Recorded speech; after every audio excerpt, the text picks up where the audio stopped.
In this video, we're talking about how your PS5 lets you buy games with your face now. Then we're going to talk about how this is the PS5 bundle that you should buy immediately. And finally, let's clear up some of the rumors and leaks around Grand Theft Auto 6 because there's some interesting news that's come out over the weekend. How's it going, everyone? As always, my name is Jimmy Champagne. This is PSReady, my channel all about PlayStation. I was on my PS5 over the weekend and I saw a ton of you playing Forza Horizon 5. I have hundreds of hours in this game from PC and Xbox, so I figured I'd give you some just quick tips to get you going strong in the game. Buy houses first. Houses are free to fast travel to, and fast traveling to actual races costs money, like 8,000 or 9,000 credits until you actually break all the fast travel boards, which you will break just by playing the game. But until then, make sure you have all the houses so you can fast travel all over the map. The second tip I have is to build your cars and tune them. So like if you're buying a new car, you'll see a letter and a number at the bottom left corner, I want to say, or it might be top right. That's the class of your car. It goes D, C, B, A, S1, S2, X. I like to keep cars in their actual stock class and then work up from there. Once you buy the car, you can go into the garage and actually change out the parts. I'll give you an example. If you buy an A-class car, it starts at 701 and goes up to 800. I like to tweak cars from the bottom up, so I always start with semi-slick tires because that improves handling massively and gives you a little jump in actual class rating. That's the number next to the letter. Then from there, you can work on things like brakes, the differential, the transmission. I love adding the 6-speed transmission if the car doesn't already have it. And once you've got that all figured out, you should be at around like 780, and then you can use the engine for the last 20 points. Fuel system's a good way to go. Valves are a good way to go. Anything that's going to not boost you over 800 and put you into the bottom of the S1 class is good. When it comes to ranking up classes, I like to only go one class above the car's stock class because while you can go from like D to S1, once you get to S1 with like a 64 Corvette, it's going to drive like it wasn't made to drive with that many insane parts in it, so it's going to drive really bad if you increase it that much. So like if it's a D-class car, I like to take it to the maximum, the top of C. If it's an A-class car, maximum would be the top of S1. You got to keep it within reason. And then my final tip is that even though this is an arcade game, treat it like a sim racer and you'll always do better. So like when you're going into corners, I know drifting feels and looks really cool, but the best way to take a corner is to take your finger off the gas and then glide through the corner. Like if you're going in and the Forza line is red, you know to take your finger off the gas and then just tap the brakes. It'll bring it to yellow. And as long as you're not giving it gas through the corner, you won't drift. You won't lose the back of your car. It won't slide out. And then you can glide around the corner and floor it. You'll take corners like a champ, and your friends who are probably playing bumper cars and drifting into walls will be lost in the shuffle. So you'll always win if you drive the cars well. I guess I have one more. Logitech G29 works really well with the PS5. This game is so much more fun with a wheel because it does have the Forza Motorsport base. So there's a lot of like wheel stuff built into the game. This is the first Forza Horizon that they really tried to make the wheel be supported from the jump. So it drives a lot better with the wheel than something like Forza Horizon 4. G29s you can get for like 120 bucks. It is so worth it. They clip onto your desk. They have a full pedal setup. You can buy like a $25 attachment that adds a stick shift and then you're sitting pretty. I love driving with the wheel, especially in the winter, because I got a 99 Dodge Viper in the game. I have a 94 in real life. Vipers are very hard to drive. They have no traction control. They have no ABS. They have so much power going straight to the back wheels. So every year when I take my Viper out, I'm a little rusty, but I kind of negate that by using a wheel in Forza Horizon. I know it's not one-to-one, but they transition over the actual experience of driving cars really well. So if you want to get good at driving, get a wheel. So yeah, those are my basic tips for Forza Horizon 5. If you see me online, join my game. I'll gift you some cars. I have so many cars in this game. It's insane. But yeah, let's jump into the first news story here, which is that you can now buy games with your face on your PlayStation 5 because they've added Apple Pay support. So when you set this up in the PlayStation Store, you can link your phone to it, and then you can like use your phone as a passkey to buy the game, which uses Face ID. I would set this up personally because Apple Pay, if you have an iPhone, it logs in all your different cards, but it'll spoof your card. So like if you're buying stuff on the PlayStation Store, it'll generate a different card number every time, which much protects you, because PlayStation Store scams are rampant. I had to set up like the maximum level of 2-factor authentication on my PlayStation 5 because people try to hack me all the time.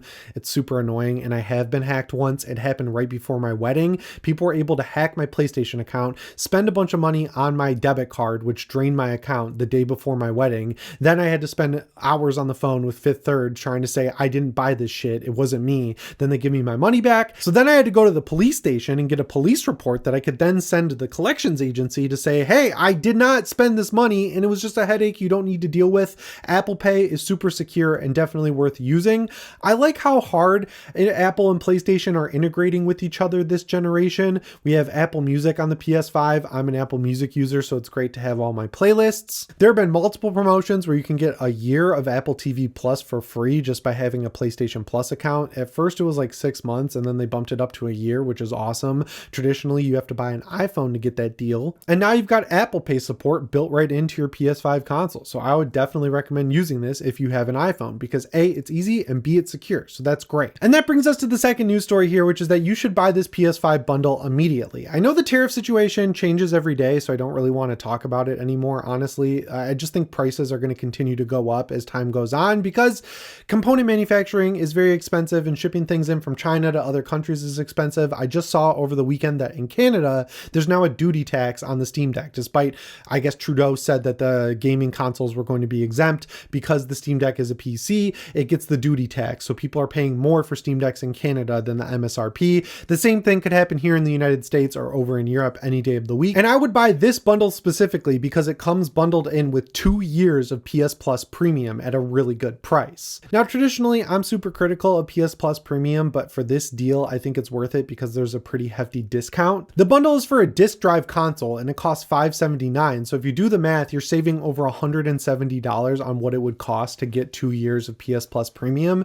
And the reason I think that's worth it is because A, you get the PS Plus Essential games, you also get online access for 2 years, and B, you get the PS Plus Extra library, and you get a bunch of PS Classics with it, and you're saving money on the worst part of console gaming, which is paying for internet access that you already pay for. The disc drive console costs $500, so you're really only paying $80 for 2 years of PS Plus Premium.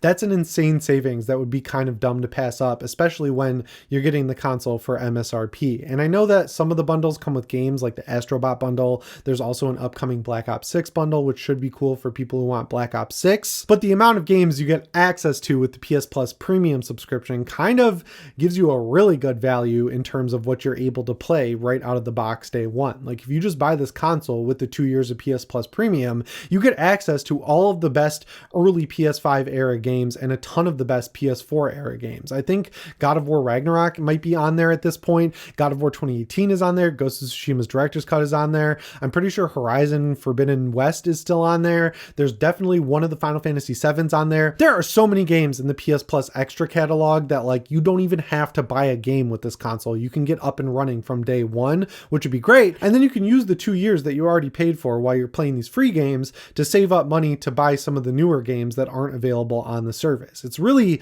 a money maxing way to get into the PS5 generation. And if you're upgrading from a PlayStation 4, you have access to all your digital games that you already own. So you'll be sitting pretty from day one. This bundle feels like the last great deal we're going to get for a while. I highly doubt that the prices are going to stay the same. I think they're going to increase as time goes on right into the PS6 generation. So if you've been looking at getting a PS5, I think for my money, this is the best bundle you can buy. I'm pretty sure there's a cheaper version of it with the digital, but I'm always an advocate of the disc drive based console because if you go buy some cheap PS4 games at GameStop, you go to a garage sale and get a lot of PS4 game discs, you'll be happy to know that you can still use them in your console. And if you do the same thing with a digital model, you're going to have to pay $80 more to get a disc drive to slap onto the side of it. And that's stupid. Just buy it with a disc drive built in and get 2 years of PS Plus at a huge discount and you're just good to go from day one. So yeah, like I said, I just checked. It's available right now on GameStop. I would pick it up there before waiting for it to show up on Amazon or Best Buy because I feel like this is going to go pretty quick. Grab it while you can or buy one of the other bundles. I'm just trying to save you money. And if it was my money, this is the bundle I would buy. Like if I didn't have a PS5 already,